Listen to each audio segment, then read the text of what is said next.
Senator from Texas is recognized. Thank you, Mr. President. 8 months into the humanitarian crisis at the southern border, our Democratic colleagues are finally paying attention. This is after 1.2 million migrants have arrived since President Biden took office, which apparently did not raise any particular alarms. Neither did the countless numbers of migrants who endured abuse at the hands of criminal organizations and human smugglers. Our colleagues didn't spring into action either when the processing center in Donna, Texas, reached 1,600% capacity earlier this year. And they didn't show much concern about the fact that this surge had left huge security gaps along our border, making it easier for the drug cartels to move heaven knows what into our country. Actually, we do know what they moved into the country because more than 90,000 Americans died of drug overdoses last year, principally from illegal drugs imported across the U.S.-Mexico border. But finally, our Democratic colleagues seem to be paying some attention. Over the last several days, more than 15,000 migrants, primarily Haitians, have arrived at Del Rio, Texas, a town of about 35,000 people. 15,000 migrants in a town of 35,000. You can imagine what sort of reaction they had. These migrants have set up camp under the International Bridge, and Border Patrol, state and local officials have been working around the clock to ease the humanitarian crisis. Of course, the first concern in a 100-degree temperature is to try to help protect these migrants, make sure that they have food and water, and that people don't die of heat stroke. I want to thank the Border Patrol, who does a lot of good work, and a lot of the good work they do is actually save lives of migrants who are suffering from exposure or injury, have been left behind by the coyotes, but also are the law enforcement arm of the federal government to secure the border. So the Border Patrol, local and state law enforcement, and everyone seem to come together to meet the surge of migrants in Del Rio. But like the front lines of the COVID-19 pandemic, these men and women have been operating in crisis mode for months and are expected to carry the weight of a crisis that everybody knew was coming. As the Biden administration races to respond to the crisis now, finally, I'm left wondering, why didn't they see this coming?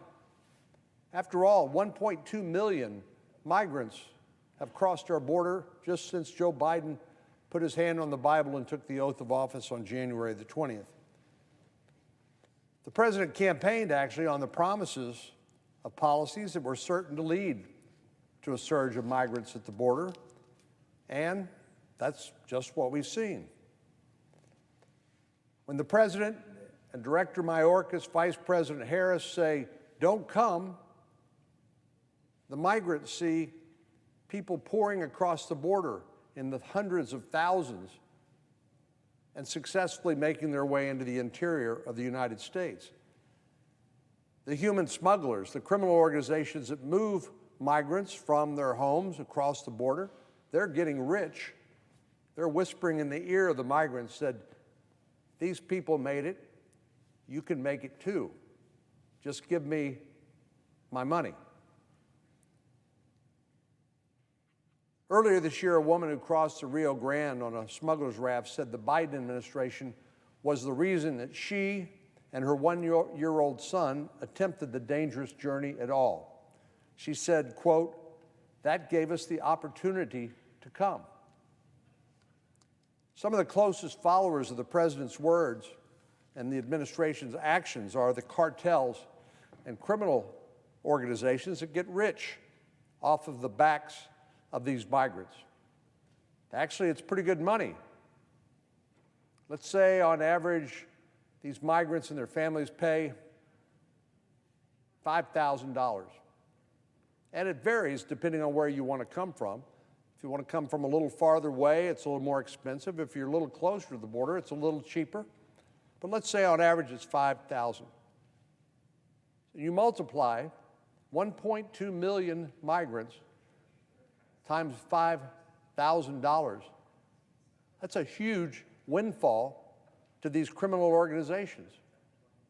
It's good business. It's a great business model.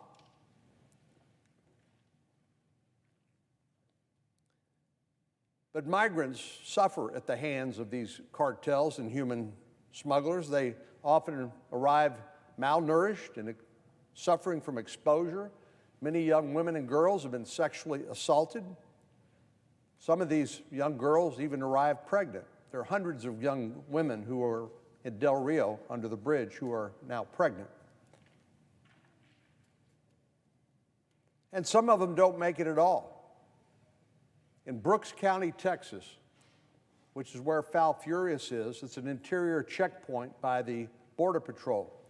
The practice of the smugglers, the coyotes, is to get people across the river, put them in a stash house, which you've probably seen some pictures of, and then when the coast is clear, put them in a truck or some vehicle and drive them up the road past the checkpoint.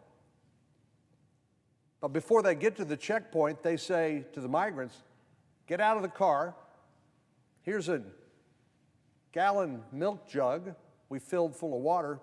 Here's some protein bars. We'll meet you on the other side of the checkpoint. Now, some of the land around Falfurrias, where these checkpoints are located, is some of the most difficult territory you can possibly imagine, especially during the summer. And actually, the vice president, when she was in the Senate, Kamala Harris and I sponsored a bill to reimburse Brooks County, Texas, for burying the bodies of unidentified migrants who died trying to make that trip around the checkpoint in Falfurrias. They certainly couldn't afford it. They have a very modest tax base. But the cartels are always looking for a business opportunity and an opportunity to make a sales pitch to very receptive ears. When they see the Biden administration releasing migrants into the interior, they use that information to convince others to spend the money it takes to make the dangerous journey north.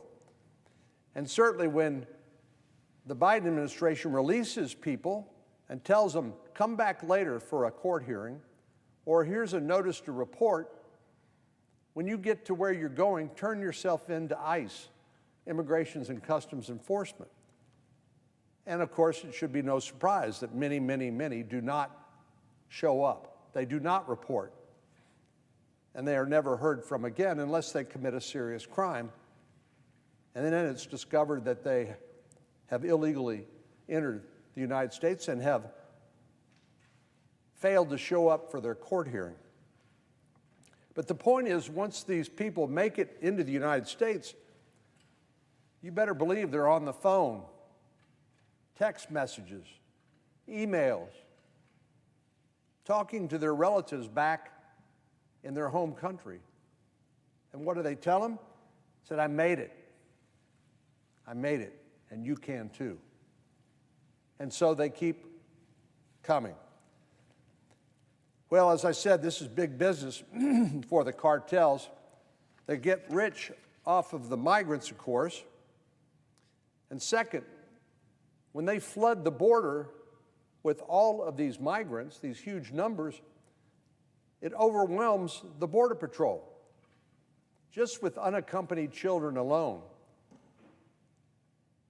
In the Rio Grande Valley sector, the Border Patrol chief said he's had to take as many as 40% of the Border Patrol off of the border just to take care of and to process these unaccompanied children. And what do the cartels do? Well, they're not stupid. They're actually pretty smart. And they know when Border Patrol is not guarding the border, that this is a tremendous opportunity to move their illegal drugs across the border into the United States. This isn't just some conspiracy theory. This is a tried and true tactic of the narcos. Earlier this week, the administration admitted to congressional staff that this was a coordinated effort by the cartels to direct Haitian migrants to a single location and overwhelm Customs and Border Protection. In other words, this entire surge was orchestrated by a bunch of criminals. They intentionally flooded one section of the border so that personnel from others would be moved. In fact, there were 400, I believe, that Chief Ortiz said he moved from other sectors of the Border Patrol to come to Del Rio to deal with this humanitarian crisis.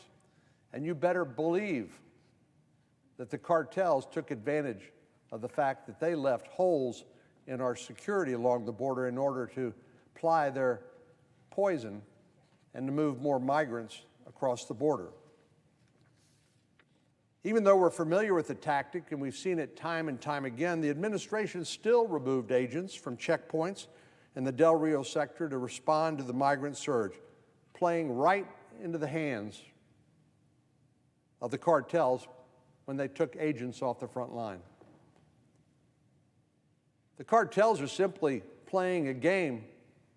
Well, actually, they're playing three-dimensional chess while the Biden administration is playing checkers. And the cartels are continuing to get rich off of this trafficking in human beings and drugs. No surprise, this shifting of resources is simply not sustainable.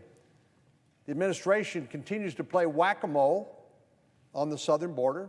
Every time progress is made on one crisis, another one pops up.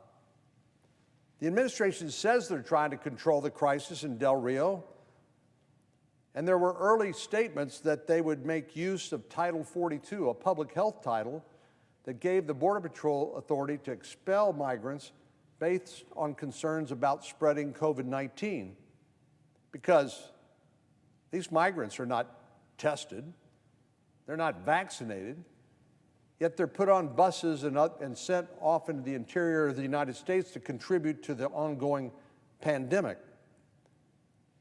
But the administration does have tools. Title 42 would have given them the authority to turn back the migrants, at least the adults. But now, with reports that the administration continues to release migrants into the United States, this backsliding will cause this situation to repeat itself. Maybe the next surge won't be in Del Rio. Maybe it will be in the Rio Grande Valley or El Paso or any other sector in the U.S.-Mexico border. My state has 1,200 miles of common border with Mexico. There's 2,000 miles of common border with the United States and Mexico. So my state is feeling the disproportionate negative impact on our border communities, and they need help. Without a clear, consistent, and effective approach across the entire border, Del Rio will become the new normal. There are a lot of questions we need to ask about the administration, and I'm glad that Chairman Durbin announced we will have an oversight hearing of the Department of Homeland Security in the coming weeks. But in particular, I want to know what the administration's doing with these 15,000 individuals once they're processed by Border Patrol. When Mr. Mayorkas says the process is working, does that mean he's taking these migrants and placing them into the interior of the United States, contrary to the earlier statements that they were going to transport these migrants by airplane back to Haiti? I'd like to know how many of these migrants are being returned under Title 42. How many of them are family units? How many have been released with a notice to report, this turn yourself into ICE idea? How many of these individuals never report to ICE to commence their immigration court proceedings? And most importantly, is the DHS following through on their stated intent to expel or remove these individuals? That would be real deterrence. That would discourage more people from coming.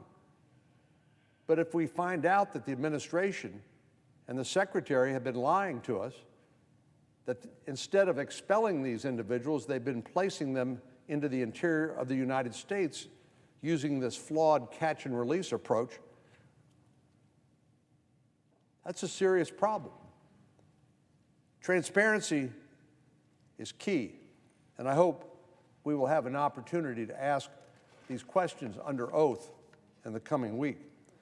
I'd also like to know if the administration plans to appeal Judge Sullivan's ruling on the use of Title 42.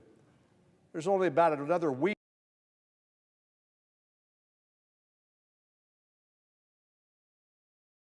left before Judge Sullivan's order saying that Title 42 is no longer available kicks in. It's important that, especially while the pandemic is still upon us, that public health officials have this authority under Title 42, because if Title 42 isn't available, the Border Patrol tells me they fear they will lose control entirely. Title 42 has been important during the pandemic, and as we know, the pandemic is not over. Unless Judge Sullivan's order is appealed and reversed, the U.S. government will not be able to use this to expel most of the migrants.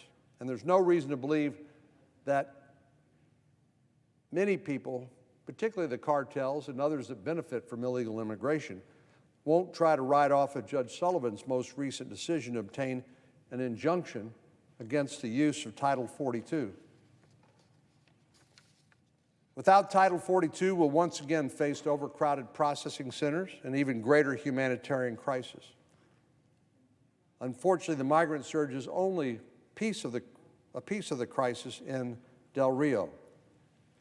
Those who depend on the ports of entry and the bridges at our U.S. international border are dying for lack of economic lifeline that represents. And so the Biden administration has been closing these ports of entry without regard for its impact on these border communities. President Biden can't put the open the border sign out for illegal immigration, yet close the border for legitimate trade and travel. It defies common sense, and it's fundamentally unfair. Well, Mr. President, there's so much more we could say, but the Biden administration can't continue to enable these cartels or send signals to migrants encouraging them to come. This growing crisis isn't fair to law enforcement, and it isn't fair to our border communities, and it's not fair to the migrants. We need a clear strategy from the administration that leads to results and stops the humanitarian crisis on our own border.